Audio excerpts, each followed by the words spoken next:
Bueno, hermanos, continuamos con nuestra reflexión sobre los problemas de la oración. En este punto estaremos tratando sobre las emociones. Este es el séptimo punto, un tema crucial al abordar nuestra relación con Dios y específicamente en el contexto de la oración. Las emociones son parte de nuestra naturaleza humana, pero debemos tener cuidado de no permitir que dominen nuestras decisiones o peor aún, nuestra fe. En una ocasión compartí un problema personal con el pastor Ítalo Frigoli y su respuesta me marcó profundamente. Después de escucharme atentamente, resumió todo con una sola frase. ¿Desde cuándo nuestra fe se sustenta o depende de las emociones? Esa simple declaración me hizo reflexionar profundamente y fue clave para resolver mi dilema. Muchas veces las decisiones que tomamos en momentos de emociones intensas, como la ira, la pasión o incluso el amor, nos hace canalizar decisiones quizás erróneas si no lo hacemos a la luz del Evangelio. Esto puede llevarnos por caminos equivocados. Tomar decisiones en un momento de ira, por ejemplo, puede llevarnos a cometer errores de los cuales luego nos arrepentiremos. Pero debemos recordar que una vez hecho algo malo, habrá consecuencias que irán más allá de nuestro arrepentimiento. Por ello es fundamental actuar con sobriedad, con los pies bien puestos sobre la tierra y bajo la guía de una fe bien fundamentada. No se trata de ir a orar motivado por las emociones, por las pasiones del momento o por algún presagio. Simplemente vamos a orar porque sabemos quién es Él. Tenemos conciencia de quién es el Señor y ponemos toda nuestra fe y nuestra carga. Tenemos el octavo problema, el misterio de la oración. Dios siempre ha sido un Dios que le gusta compartir con su criatura. A Él le agrada estar con nosotros. Como creador se regocija en esta relación y podemos demostrarlo y afirmarlo desde el principio al observar cómo se relaciona con los ángeles y con el hombre. Ha estado presente en cada línea de la historia de la humanidad, en el huerto del Edén, pasando por la prehistoria, la historia del tiempo antiguo, los imperios, la esclavitud, el feudalismo y aún la era moderna.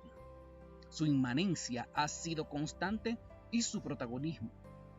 La historia de la humanidad sería algo completamente diferente si no hubiese estado el nombre de Jesús o el nombre de Dios en la vida de él. Dios estuvo en la cena con sus discípulos, también en el día Pentecostés y en la creación más grande, su iglesia, su cuerpo, que es Él mismo.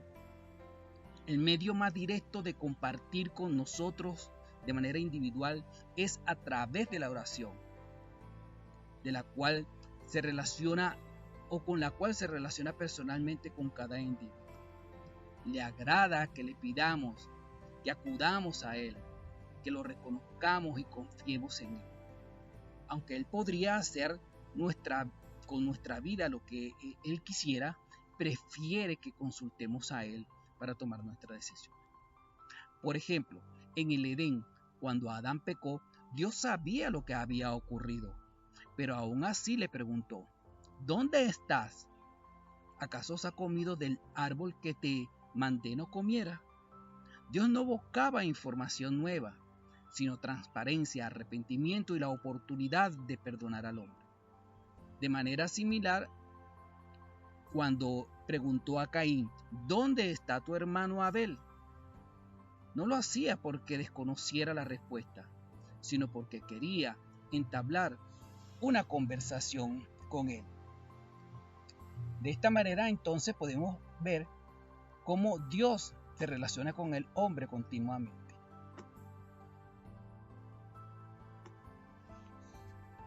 Él simplemente quería entablar una conversación con Caín para advertirle y darle oportunidad de compartir y reflexionar, de que no se pusiera el sol sobre su ira. Sin embargo, la respuesta de Caín mostró su orgullo y su resistencia al diablo. ¿Acaso soy yo el guardián de mi hermano? A pesar de esto, Dios intentó advertirle. ¿Por qué se ha entenebrecido tu semblante? El pecado está a la puerta, pero tú puedes enseñorearte de él.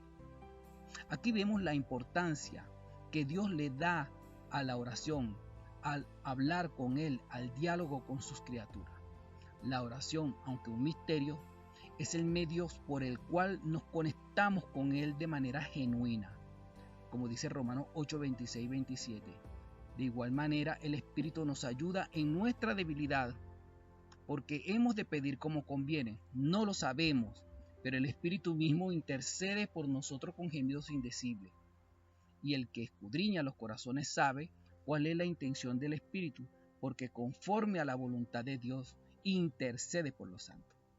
La oración es en sí misma un misterio. Gabriel Marcel define un misterio como algo que no podemos resolver, sino que solo podemos aceptar y maravillarnos ante él. David Hubbard refuerza esta idea diciendo: el Dios soberano que dirige lo mejor de los hombres y las naciones promete escuchar y responder a nuestras oraciones. Esto sigue siendo un misterio porque no estamos completamente seguros de cómo nuestras oraciones afectan la soberanía de Dios. Este misterio, en lugar de desalentarnos, debe llevarnos a una mayor confianza en Él. A pesar de este misterio, la oración es la evidencia más contundente de que Dios desea compartir con nosotros. Desde antes de crearnos nos conoció, como dice Salmo 139:4. Aún no está la palabra en mi lengua y aquí, oh Jehová, tú las sabes todas. Además, ya tenía un camino preparado para nosotros, como lo afirma en Efesios 2:10, porque somos criaturas suyas, creados en Cristo Jesús para buenas obras, las cuales Dios preparó de antemano para que anduviésemos en ellas.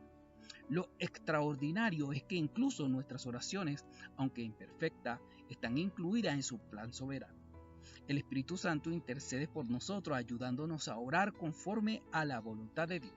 Esto demuestra su amor incondicional, su deseo de compartir con nosotros y su propósito de relacionarse íntimamente con nosotros. La oración entonces es una invitación divina a participar en su obra redentora y a experimentar su amor de una manera única. Es un recordatorio de que aunque no entendamos completamente el misterio, podemos confiar en que Él escucha, responde y nos guía. Lo que estoy diciendo es que no debemos dejar nunca de orar, porque quizás las cosas buenas que hoy vemos y de las que muchas veces disfrutamos están allí en nuestras vidas y en la historia, gracias a que detrás de ella Dios actuó en su misterio a través de la oración de un cristiano.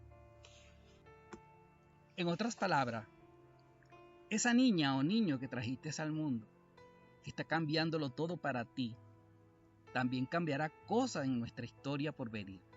Y es un milagro que se ha materializado por tus oraciones.